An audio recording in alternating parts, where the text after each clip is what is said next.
Lankan premier league LPL এর প্রথম match যেখানে মোকাবেলা করবে জাফনা কিংস, তারা লড়বে কিন্তু গলে মার্বেলের। এবং এই ম্যাচটা অনুষ্ঠিত হবে 17 জুলাই বাংলাদেশ সময় রাত্র 8টাতে। ম্যাচটা অনুষ্ঠিত হবে সিংহলী স্পোর্টস ক্লাব মাঠ, যেটা হচ্ছে কলম্বোতে। ম্যাচের কমপ্লিট অ্যানালাইসিস করবো, তবে তার আগে বলে নিচ্ছি যারা এখন আমাদের ইউটিউব চ্যানেল সাবস্ক্রাইব করুন, চ্যানেল সাবস্ক্রাইব করবে, ভিডিওতে লাইক করবে। অবশ্যই পুরো ভিডিওটা না টেনে দেখতে হবে এবং অবশ্যই আমাদের যে টেলিগ্রাম চ্যানেল আছে, যেটা এই ভিডিও ডেসক্রিপশনে পাবেন, সেখানে অবশ্যই জয়েন হতে হবে। গুরুত্বপূর্ণ যেটা বিষয় সেটা হচ্ছে একেবারে নতুন একটা সিজন, প্রথম ম্যাচ কলম্বোতে খেলা। এবং জাফনা কিং বরাবরই এই লঙ্কান প্রিমিয়ার লিগে সবসময় তারা ভালো একটা অবস্থায় থেকেছে, চ্যাম্পিয়ন হয়েছে। অতএব তারা কিন্তু বলা যায় একেবারে জায়ান্ট হিসেবেই আবার নতুন সিজনটা শুরু করবে। আমি স্কোর নিয়ে কথা বলার আগে একটু এই সিংহলী স্পোর্টস ক্লাবের কথা বলি। এখানে লঙ্কান প্রিমিয়ার লিগের রিসেন্ট রেকর্ড কিন্তু খুব বেশি একটা নেই, এবং এই সিজনটা শুরুই হচ্ছে এইখান থেকে। এবং এখানে নর্মালি যেহেতু রাতের খেলা, প্রথম ম্যাচ, ওভারঅল যদি বলি তাহলে এখানে নর্মালি আগে ব্যাটার একটা সুযোগ থাকে, কারণ পিচটা কিছুটা স্লো ডাউন হয়। এখানে 50% টাইমে স্পিনাররা উইকেট পায়, 50% টাইমে পেসাররা উইকেট পায়।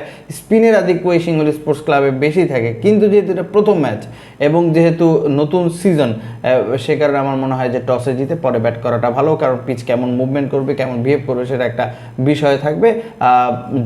ওভারঅল হিসাব করলে অবশ্যই এখানে টসে জিতে আগে ব্যাটিং করা ভালো। রিসেন্ট 3টে ম্যাচের রেকর্ডও তাই বলে যে এখানে ডিফেন্ড হয় রান, কিন্তু সেগুলো আবার মাথায়ও রাখতে হবে যে ওই একই মাঠে অনেকগুলো খেলা হওয়ার কারণে পিচ অবশ্যই স্লো হবে। যেহেতু প্রথম ম্যাচ, সেই হিসেবে বলছি অবশ্যই টসে জিতে আপনি পরে ব্যাটিং করাটা এখানে ভালো, কারণ টিম কম্বিনেশনেরও কিন্তু একটা ব্যাপার থাকে। প্রত্যেকটা দলই প্রথমে আগে ব্যাটিং করে পিচ সম্পর্কে বোঝাটাও একটু টাফ, এবং তাদের নিজেদের টিমের কম্বিনেশনটাও একটা বোঝার মানে ব্যাপার। সো যারা পরে ব্যাটিং করবে তারা একটা এক্সট্রা বেনিফিট কিন্তু পাবে। তো এবার যদি আমি একটু দল নিয়ে কথা বলি যে কোন দলে কারা কারা খেলছেন, শুরুতে একটু জাফনা কিংসের কথা বলি। যেহেতু প্রথম ম্যাচ, আবিষ্কার ফার্নান্দো তাদের রয়েছে, এছাড়াও ইব্রাহিম জাদরান আফগানিস্তানের, তিনি কিন্তু দুর্দান্ত খেলেন, রিসেন্ট ফর্মও ভালো, এবং বাংলাদেশের বিপিএলেও তিনি প্রচুর রান করেছেন, অ্যাটাক করতে পারেন। প্রথম অবস্থায় স্টার্ট একটু স্লো স্টার্ট করেন, অতএব তার মতো প্লেয়ার দরকার। আবিষ্কার ফার্নান্দো তিনি শুরু থেকে একটু অ্যাটাক করার চেষ্টা করেন। এছাড়াও নেপালের দীপেন্দ্র সিং আইরি, তিনি আছেন ব্যাটসম্যান হিসেবে। বানুকা রাজাপাকসে তাদের অধিনায়ক, অভিজ্ঞতা আছে, বয়সও হয়েছে এখন অনেক। এছাড়াও কামিল মিশ্রা, সাকিব আল হাসান আছে। সাকিব আল হাসান হয়তো এই ম্যাচটা খেলতে পারেন, যেহেতু তার দল এমএলসি থেকে বিদায় নিয়েছে, এমআই নিউ ইয়র্ক, অতএব সেই হিসেবে তিনি খেলতে পারেন। ব্যাটিংয়ে খুব বেশি ভালো ফর্ম না থাকলেও লাস্ট যে ম্যাচটা খেলেছেন এলিমিনেটর ম্যাচ, সেখানে তিনি কিন্তু 2টা উইকেট পেয়েছেন এবং বোলিং খারাপ করেননি। তো এই ধরনের পিচে, কলম্বোর পিচে সাকিবের একটা ইম্প্যাক্ট আছে। ব্যাটিংয়ের থেকে আমি বলবো বলিংয়ে খুব ভালো একটা ইম্প্যাক্ট থাকতে পারে। ডেভিড ভিসা, তিনি আছেন, অনেক বয়স হয়েছে, বাট ব্যাটিং বিশেষ করে ব্যাটিংয়ে এখন তার ভালো একটা আধিপত্য থাকার কথা। এছাড়াও পীযূষ চাওলাকে আমরা দেখবো, ভারতের অভিজ্ঞতা অনেক হয়েছে, বয়সও অনেক হয়েছে, এবং কলম্বোর এই মাঠে তার স্পিনটা ইম্প্যাক্ট করতে পারে। এছাড়াও ওলা লাগে আছে, বামাতি স্পিনার, ব্যাটিংও করতে পারেন। এছাড়াও লামিচানে আছে, সন্দীপ লামিচানে, নেপালের লেগ স্পিনার। বাংলাদেশের তাসকিন আহমেদ আছে, যদিও তাসকিন আহমেদ এই ম্যাচটা খেলতে পারবেন না, যেহেতু বাংলাদেশ জিম্বাবুয়ের সিরিজ চলছে। এছাড়াও পেসার মাধুশঙ্কা আছে, মোহাম্মদ সিরাজ আছে, লিজার্ড উইলিয়াম আছে। এই হচ্ছে মোটামুটি এই দলটার অবস্থা। এখন আপনি যদি এই দলে 4 জন ফরেনার হিসাব করেন, তাহলে ইব্রাহিম জাদরান অবশ্যই থাকবেন, এবং সাকিব আল হাসান যদি অ্যাভেলেবেল থাকে অবশ্যই থাকা উচিত, সাথে ডেভিড ভিসারও থাকা উচিত। এই 3 জন তো একেবারেই শিওর।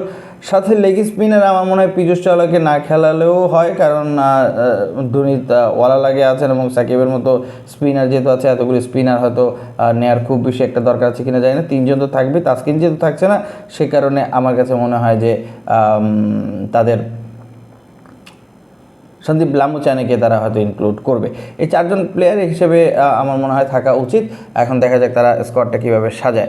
প্রবাবল 11 আমি যখন ভিডিও করছি তখন এখন মতো আমি প্রবাবল 11টা পাইনি। যদি ভিডিওটা আরও দেরিতে করতাম তাহলে হয়তো প্রবাবল 11 পেয়ে যেতাম। এই জন্য আপনারা আমাদের টেলিগ্রাম চ্যানেলে জয়েন থাকবেন, যেখানে আমরা এই প্রবাবল 11 পেলেই আমরা আপনাদেরকে সেখানে শেয়ার করি। এছাড়াও এবার যদি একটু গলে মার্বেলে আসি, গলে মার্বেলে তাদের রুসি ভ্যান্ডার ডুসেন দুর্দান্ত ব্যাটসম্যান তিনি আছেন। লিটন কুমার দাস আছেন বাংলাদেশের। এখন লিটন খেলবেন কিনা এটা একটা ইস্যু, কারণ লিটন ইনজুরির কারণে কিন্তু তিনি বাংলাদেশ জিম্বাবুয়ে সিরিজ মিস করেছেন। এছাড়াও করসপুলে আছে শ্রীলঙ্কান ব্যাটসম্যান। স্যাম হ্যারপার আছে অস্ট্রেলিয়ান ব্যাটসম্যান, যিনি মূলত বিগ ব্যাশে মেলবোর্ন রেনিগেটসের খেলেন, তিনি আছে। হায়দার আলী পাকিস্তানে আছেন। এই ধরনের কন্ডিশনে হায়দার আলী ভালো ব্যাটসম্যান হতে পারেন। বীরেন্দ্র সিং আছেন নেপালের। নুরুল হাসান আছেন, তিনি খেলবেন না যেহেতু বাংলাদেশ জিম্বাবুয়ের সিরিজ চলছে। দাসুন সানাকা তাদের অধিনায়ক, রিসেন্টলি তার ব্যাটিংয়ে দুর্দান্ত ফর্ম আছে। চারিতা সালাঙ্কা আছে মিডল অর্ডারে, খুব ভালো স্পিন খেলতে পারেন। মোহাম্মদ নওয়াজের মতো অলরাউন্ডার আছে, স্পিন এবং ব্যাটিং করতে পারবেন। চামিকা কারুনারাত্নে আছেন পেসার অলরাউন্ডার হিসেবে, তিনি খেলবেন। এছাড়াও আরাচিকে তিনি আছেন অলরাউন্ডার ব্যাটসম্যান হিসেবে। মিরাজকে নেওয়া হয়েছে, মেহেদি মিরাজ বাংলাদেশের, তিনি অ্যাভেলেবেল থাকার কথা, তিনি থাকলে অবশ্যই তাকে খেলানো হবে। এছাড়াও বিজয়কান্ত আছে, যিনি স্পিনার, এবং এহসান মালিঙ্গা রিসেন্টলি আইপিএলেও খারাপ করেননি, ভালো করেছেন। আকিব জাভেদ পাকিস্তানি পেসার আছেন তিনি, এবং এছাড়াও কাসন রাজিথা দুর্দান্ত পেস করতে পারেন। এই হচ্ছে দলটা। তো এখানে 4 জন প্লেয়ার যদি আপনি বলেন, তাহলে 4 জন প্লেয়ার হিসেবে অবশ্যই লিটন অ্যাভেলেবেল থাকলে লিটন থাকবে, সাথে রুসি ভ্যান্ডার ডুসেনকে তো নিতেই হবে 2 জন। হায়দার আলী অবশ্যই থাকবেন 3, এবং এবং এবং এই দলটাতে নওয়াজের মতো একজন থাকবেন, এবং মিরাজের মতো একজন থাকবেন। আকিব জাভেদকেও দলটা দরকার। অর্থাৎ তাদের অ্যাভেলেবিলিটি অনেক ভালো ভালো অ্যাভেলেবেল প্লেয়ার আছে, কন্ডিশন অনুযায়ী তারা হয়তো সেটাকে কাজে লাগাবে। এখন কথা হচ্ছে যে এই ম্যাচে আমার প্রেডিকশন কি।